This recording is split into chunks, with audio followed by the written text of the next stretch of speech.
आज मैं आप सभी को विवाह रेखा के बारे में कुछ जानकारियाँ देना चाहता हूँ। जैसे कि बहुत सारी रेखाएं होती हैं जिसे हम बदल नहीं सकते हैं, उसमें से विवाह रेखा प्रमुख है। साथ ही साथ संतान रेखा, हृदय रेखा, भाग्य रेखा, मणिबंध, सूर्य, ये सब जो रेखाएं ये जल्दी बदलती नहीं है। और हम सब ऐसे कल्चर में अभी भी जी रहे हैं जहाँ पर लव मैरिज करना अभी भी हमारे समाज में उतना अच्छा नहीं माना गया है।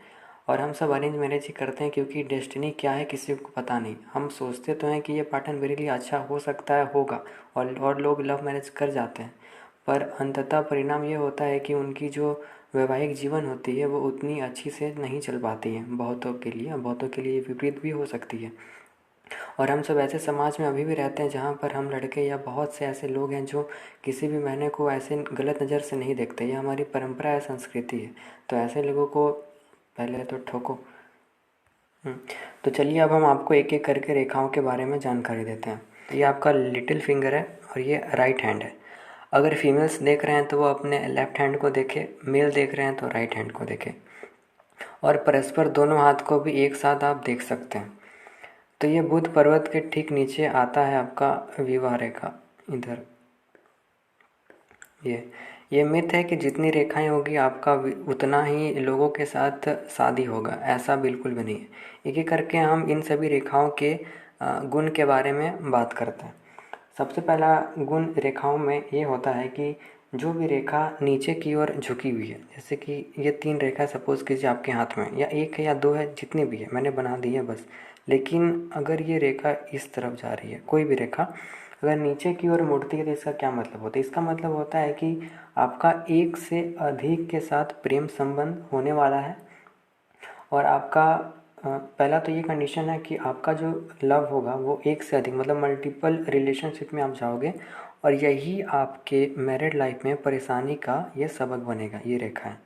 और दूसरी जो क्वालिटी है रेखाओं की, जैसे कि ये रेखा यहाँ से स्टार्ट हो रही है, अगर स्टार्टिंग में ये रेखाओं की शाखा 2 हो जाती है, ऐसा रेखा अगर बन जाता है तो व्यक्ति का जो रिश्ता होगा किसी के साथ भी, तो वो टूटने की आशंका 100% बनी रहती है।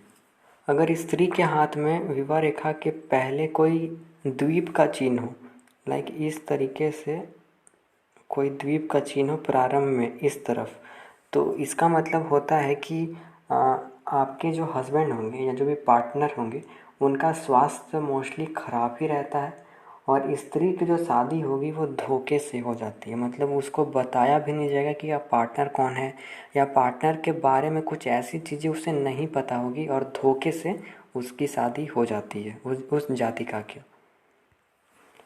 अगर विवाह रेखा के ठीक नीचे क्रॉस हो, मतलब इस रेखा के ठीक नीचे अगर क्रॉस है, तो वैसे नेगेटिव प्रेडिक्शन नहीं करना चाहिए, पर इसका मतलब होता है कि आपका जो पार्टनर है उसमें बुरी संकट आने वाली है और मे भी उनका डेथ हो सकता है।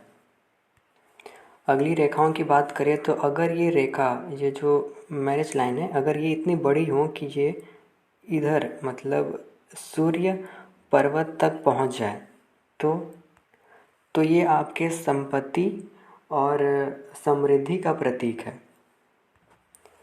अगर बुध पर्वत से कोई रेखा, यानी कि बुध की रेखा अगर आके ये विवाह रेखा को काट दे इस तरीके से, तो इसका मतलब होता है कि आपका जो मैरिटल लाइफ होगा उसके बाद जो आप लोग व्यावहारिकता से जो अपना जीवन बिताओगे वो परेशानी भरा होगा।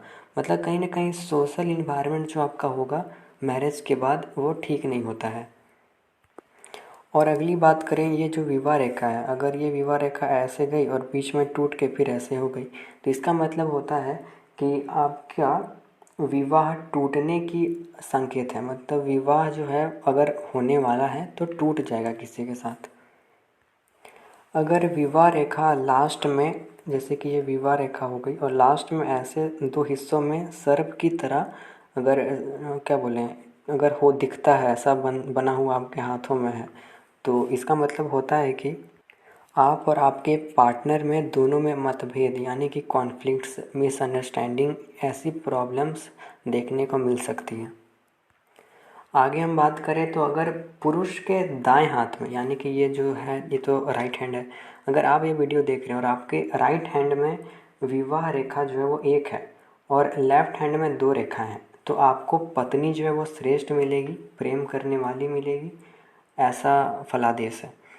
वहीं बात करें अगर पुरुष के दाएं हाथ में दो लाइन्स हो, जैसे कि यहाँ 3 है, वहीं आपका अगर 2 लाइन हो, 2 विवाह रेखा हो, और वहीं बाएं हाथ में लेफ्ट हैंड में एक ही रेखाएं हो, तो आपकी जो पत्नी होगी वो ध्यान रखने वाली नहीं होगी। मतलब जो आप चाहते हो, एक्सपेक्टेशन आपका जो था कि वो हमको केयर करेगी, पर ऐसा देखने को नहीं मिलता है। क्या पता आप उसका केयर करने लग जाओ, ऐसा भी स्थिति देखने को मिलता है।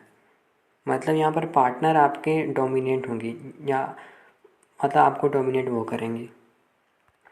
अगर आपके दोनों हाथ में जो विवाह रेखा है वो सेम है, मतलब दोनों में कोई उतना डिफरेंस नहीं है, जितनी इसमें रेखा है और जो भी रेखा का जो गुण है वो भी सेम, दोनों हाथों में सेम दिखता है, तो ये बहुत ही बेस्ट है। इसका मतलब है कि आपका वैवाहिक जीवन सुखी से बीतेगा और दोनों में तालमेल बना रहेगा।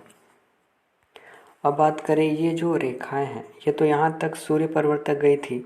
अगर ये रेखा, अगर ये फिंगर्स तक यहाँ पहुँच जाए, इस तरफ या इस तरफ, मतलब अंगुली तक चली जाए, तो क्या होता है? तो इसका मतलब बहुत ही अशुभ है। इसका मतलब होता है कि आपका जो वैवाहिक जीवन है, विवाह वाला जो जीवन है, वो परेशानी भरा रहेगा। और मैं भी जो जिस भी जातक या जातिका के हाथ में ऐसा चिन्ह हो जहाँ तक फिंगर्स तक चला जाए रेखा, तो वो अनमैरिड, मतलब उनको वैवाहिक सुख मिलेगा ही नहीं। अगर विवाह रेखा, यानी कि ये जो विवाह रेखा है और अंत में त्रिशूल बन जाए, यानी कि इस टाइप का, मतलब त्रिशूल मतलब 3, मतलब शूल होना चाहिए, तो मतलब 3 रेखाएं और बन के त्रिशूल जैसा हो जाए, तो इसका मतलब होता है कि जो व्यक्ति है वो बहुत ही ज़्यादा प्रेमी किस्म का, मतलब लविंग और उदारसीन, मतलब उसका जो हृदय होगा, वो हार्ट होगा, वो बहुत ही बड़ा होगा, समझ सकते हो, बहुत ही शुभ शकुन है। अगर ये विवाह रेखा में, सपोज़ कीजिए कि विवाह रेखा में कोई रेखा आके इसको काट दे या कट जाए, तो सीधा सा अर्थ है कि अगर विवाह रेखा में कोई अड़चन आने वाली है या विवाह देरी से होगी, कोई संकट आएगा, तो इसका मतलब ये होता है। अब आपको और एक इंटरेस्टिंग बात बताते हैं। जैसे कि ये विवाह रेखा है और ये आपका हार्ट लाइन है। अगर हार्ट लाइन और विवाह रेखा के बीच में कम डिस्टेंस हो, जितना कम डिस्टेंस होगा उतनी अर्ली मैरिज पॉसिबल है, और विवाह कम उम्र में ऐसे जातक और जातिका को देखने को मिलता है। अगर कम डिस्टेंस है तो कम उम्र में शादी हो जाती है। अगर इस विवाह रेखा में स्क्वायर बना हो, लाइक ये विवाह रेखा है और इसमें इस तरीके से स्क्वायर बन जाए, तो इसका मतलब होता है कि आपका जो भी पार्टनर होगा उसका स्वास्थ्य खराब रहेगा, यानी कि you get a ill health partner. अगर दोनों पार्टनर के किसी भी हाथ में रेखा के पहले, यानी कि विवाह रेखा सपोज, और इसके पहले में अगर कोई द्वीप का चिन्ह हो, ऐसा राउंड सा, मतलब ऐसा लगे कि ये आइलैंड जैसा है, तो इसका मतलब होता है कि आपका पार्टनर अनैतिक संबंध में फंसा हुआ पहले से हो सकता है। इन ऐसा देखने को मिलता है कि उनका पहले ब्रेकअप हो चुका होता है। मे बी वो छुपाते हैं कि उनका किसी के साथ संबंध है नहीं ऐसा, लेकिन मतलब ऐसा, मतलब प्रॉब्लमेटिक आप लोग मत कर देना, बस जस्ट फॉर इन्फॉर्मेशन मैंने ये बोला है। अगर इस विवाह रेखा के आसपास कोई तिल हो या ब्लैक स्पॉट हो, लाइक इस तरीके का कोई रेखा के आसपास अगर स्पॉट दिख जाए, तो इसका मतलब होता है कि आपका या आपके पार्टनर का स्वास्थ्य खराब रहेगा और आपके लाइफ में, खासकर मैरिटल लाइफ में खतरे आपको झेलने को मिल सकते हैं। मतलब कोई डेंजर ऐसा सिचुएशन आपको हमेशा मतलब परेशान करता रहता है। और बात करें संतान के बारे में भी, तो ये जो विवाह रेखा है इसके नीचे ही, मतलब बुध पर्वत के नीचे ही, मतलब इसी तरफ संतान की रेखाएं भी देखने को मिलती हैं। मतलब इधर आपका अगर खड़ी खड़ी रेखाएं जो बहुत ही सूक्ष्म और बहुत ही माइन्यूट हो, तो समझ जाना कि संतान की रेखाएं तो हैं, पर अगर वो रेखाएं गहरा हो जाए तो पुत्र, और हल्का मतलब बहुत ही हल्की हल्की रेखाएं हों और बुध पर्वत के ठीक नीचे हों, इधर हो, मतलब बोल सकते हो कि विवाह रेखा के ऊपर या विवाह रेखा के नीचे भी अगर सूक्ष्म रेखाएं हों तो पुत्री, और अगर गहरा रेखा है तो पुत्र होने की संभावना रहती है। अगर पूरी अच्छे से देखनी है तो आपको एक जो थोड़ा सा बेसिक जिसका क्लियर है पाम रीडिंग में, आप उनसे कंसल्ट करके ये पता कर सकते हो या पता लगा सकते हो। तो ये थी दोस्तों विवाह रेखा के बारे में जितना मुझे लगा मैं आपको बताने लायक जो मैंने आपको बताई है। आप ये रेखाएं को देखकर आपका विवाह कैसा है और क्या आपका वैवाहिक जीवन कैसा चल रहा है, आप ये पता कर सकते हो। मिलता हूँ दोस्तों आपसे नेक्स्ट वीडियो में। अगर वीडियो ठीक लगी हो तो लाइक कर देना, कमेंट कर देना, और वीडियो कौन सी चाहिए आपको आप कमेंट बॉक्स में हमें बता सकते हो।